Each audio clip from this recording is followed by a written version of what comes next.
whether or not you agree with U.S. foreign policy, the decision to confiscate $300 billion worth of Russian holdings of U.S. treasuries has caused other foreign governments whose relationship with the United States is occasionally called into question to wonder whether they should hold U.S. treasuries. In particular, that causes some disquiet to the Chinese, who are large holders of treasuries, and has caused them to begin the process of selling their U.S. treasuries and buying gold. Rick Rule argues that the US economy is on the brink of a huge sell-off due to real inflation rates being much higher than the official CPI of 2.7%. According to Rule, the true deterioration of purchasing power, considering overlooked expenses like taxes, is closer to 7.5%. This discrepancy is causing a loss of confidence among both American citizens and foreign governments, leading to a sell-off of US treasuries and a move towards gold. If this trend continues, it could significantly impact the US economy. I think, and I may differ from other people, but I think the stated rate of inflation, which is to say the CPI at 2.7, is a joke. Yeah. I think the deterioration of my purchasing power and your purchasing power, if you add back things that the CPI misses, like tax, is more like 7.5% compounded. When I look at the basket of goods and services I consume, including things like food or fuel that the CPI doesn't seem to want, or tax, everyone's largest household expense, I would argue that the average working person in Australia and the United States is experiencing a deterioration in the purchasing power of their savings and wages that's more like 7.5% a year than 2.6 or 7. And I would urge the people listening to this interview to spend 2 or 3 hours and just do an informal calculation of what's happening to their own household budget. Look at what's happened to the price at the pump. Look at what happened to your rent. Look at what happened to your taxes, your property taxes, your income taxes. Look what happens at the checkout counter in the grocery store, and tell me that inflation is really 2.6 or 2.7%.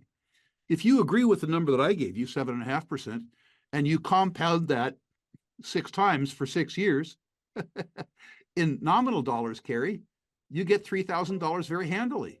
Wow. The gold price doesn't have to go up in real terms to go up in nominal terms. You know what I'm saying? Yeah. Gold can have the same purchasing power in 2030 as it does today. And in nominal dollars, if I'm right about the deterioration of the purchasing power of the dollar, there's your $3,000. I've said this before in your show, I don't own gold because I think it's going to go from 2,376 to 2,514 or something like that. I own gold because I'm afraid it's going to go to $7,000 or $8,000 or $9,000. Right. That seems far-fetched over a decade where the real price is unchanged. But if you take gold back to the decade 2000 to 2010, the gold price went from $250 US to $1,900, a 7-fold increase. My suspicion is that with the set of circumstances in front of us in the next 5 years, the next 10 years, that a tripling of the gold price certainly isn't out of the question. I'm not saying it's going to happen. I'm not saying that you put all of your net worth into gold stocks because they absolutely positively, without fail, are going to go up 3-fold. What I am saying is that there's a possibility and perhaps a probability, given the ongoing deterioration of the world's reserve currency, the US dollar, sorry to make it US centric, but it is, that a tripling of the gold price, at least in nominal terms, in US dollar terms, is as likely as not to occur. If past is prologue, looking again at the decade of the 70s, a 7-fold increase in the gold price does a fairly interesting thing to the beta on the gold shares, ultimately. The Shanghai Exchange is effectively destocked, which is to say that the float, the inventory, has been bought by private citizenry and by the Chinese central bank. it's important to note that the move in the gold price, Daryl, that we've seen in the last 2 years, 2.5 years, from $1,800 to $2,300, has been accomplished without retail buying in the West.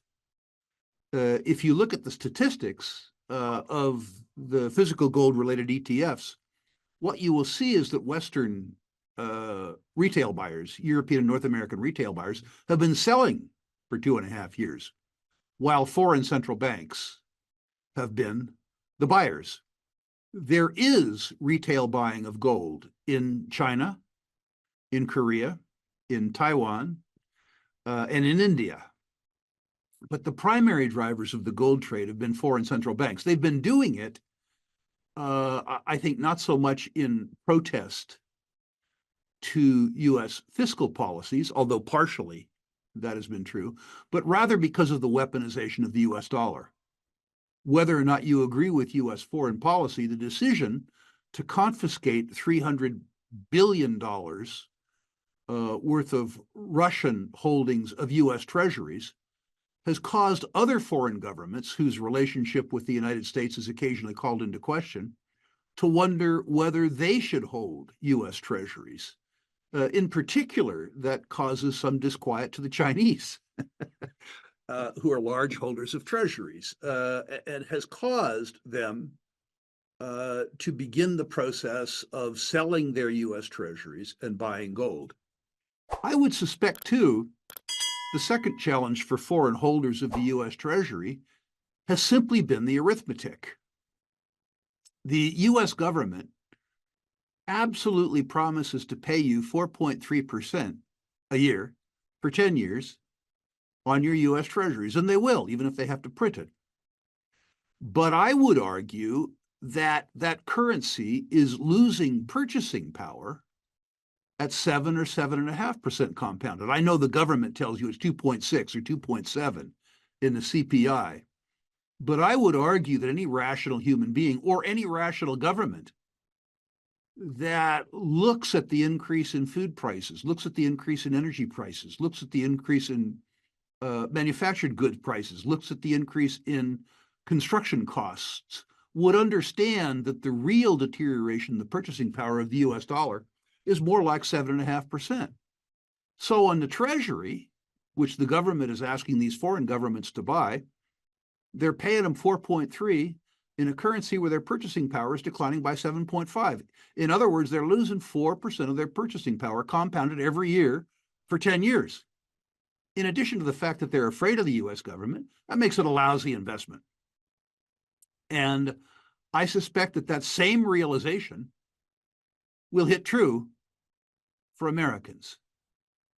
Think about your own income statement and balance sheet, Daryl. Think about whether the basket of goods and services that the Thomas family consumes on an annual basis is actually rising in price only 2.6 or 2.7%. Ask yourself what's happened to your gasoline bill in the last 4 years. Ask yourself what's happened to the clothes, the price of the clothes that you buy for your son. Ask yourself what has happened at the checkout counter in the grocery store over the last 4 years. And ask yourself whether your cost of living has actually gone up 2.6% a year or some higher number. And when you arrive at that higher number, subtract the 4.3% that the Treasury purports to pay you for a U.S. 10-year Treasury, and tell me whether or not that seems like a good investment to you. If the answer for you is the same as the answer for me, which is to say no, you need to begin to do something about it. Rick Rule warns that the US federal government's debt crisis is far worse than it seems. While on-balance sheet liabilities are a staggering $34 trillion, the net present value of future obligations like Medicare, Medicaid, and Social Security exceed $100 trillion, totaling over $140 trillion. Rule emphasizes that this immense debt is effectively a claim on future earnings and benefits, urging individuals to take control of their financial future now. The anticipated benefits are uncertain, and the political battle over entitlements will be fierce. The headline number is that the federal government just the federal government, owes $34 trillion in on-balance sheet liabilities. The number that's under that is much scarier. The net present value of entitlements and obligations, Medicare, Medicaid, Social Security, military pensions, government pensions, unfunded private pensions covered by the Pension Benefit Guarantee Board, the Environmental Trust Fund, stuff like that, just at the federal level, the net present value, not the nominal value, but the net present value of future obligations, according to the Congressional Budget Office, is handily in excess of $100 trillion. That means on-balance sheet and off-balance sheet liabilities at the federal level alone exceed $140 trillion. You think, well, that's the government's debt. But guess what their security is? It's Darrell Thomas. It's his future earnings. It's the benefits that he's come to expect that he's going to enjoy when he becomes my age. But that's very doubtful. You need to take control of your own future, and you need to take control of it now. You need to begin to quantify the problem that you're going to have to face the next 30 years, but you have to start dealing with it on a monthly basis right now. You can't postpone dealing with a problem that's substantially larger than you are. Folks your age who believe that they're going to enjoy the same rate of entitlement benefits that I do are using bad drugs. It's not going to occur. Those benefits aren't going to be there. And the political fight over how the government allocates future benefits to which classes in society are going to be ugly. And you aren't going to be able to anticipate who's going to win, how they're going to win, and what time frame they're going to win over. So you need to take control right now. Thanks for watching today's video. Rick Rule highlighted some critical points. The real rate of inflation could be closer to 7.5%, not the official 2.7%, and this significantly affects our purchasing power. He also warned about the immense federal debt, which includes over $140 trillion in liabilities, urging us to take control of our financial futures now. If you found this video helpful, please give it a thumbs up, share it with your friends, and subscribe to our channel for more insights. We'd love to hear your thoughts, so drop your comments below.